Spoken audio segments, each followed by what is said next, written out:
बिस्मिल्लाहिर्रहमानिर्रहीम। सामीन किराम, अक्सर लोग जो हैं छोटी छोटी बातों पर एक दूसरे से उलझ पड़ते हैं और इसका नुकसान क्या होता है कि छोटी छोटी बातों पे जब लड़ाई होती है तो इंसान जो है बहुत आगे निकल जाता है और पता नहीं कितने कितने लोग छोटी छोटी बातों पे कत्ल कर दिए जाते हैं।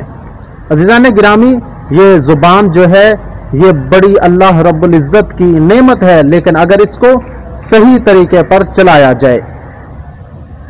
आपने सुना होगा कि तीरों तलवार के जो जख्म हैं वो तो ख़त्म हो जाते हैं, लेकिन ज़ुबान के जो दिए हुए जख्म होते हैं वो कभी ख़त्म नहीं होते।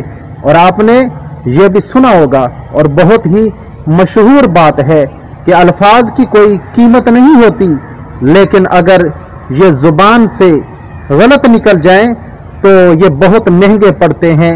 तो अज़ीज़ान गिरामी, हमें ये जो अल्फाज हैं अपनी ज़ुबान से सोच समझ कर निकालने चाहिए।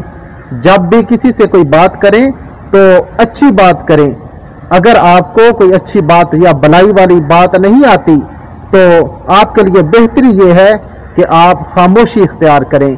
अगर आपने खामोशी इख्तियार की तो आप नजात पा गए, लेकिन उस वक़्त खामोशी नजात है जब आप कोई खैर की बात नहीं कह सकते।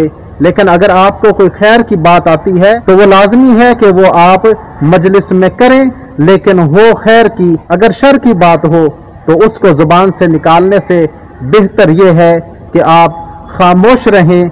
इसी में आपकी और तमाम आलम इस्लाम के लोगों की और मुसलमानों की भलाई है, खैर है। अल्लाह रब्बुल इज़्ज़त मेरा आपका हामी और नासिर हो। वस्सलाम।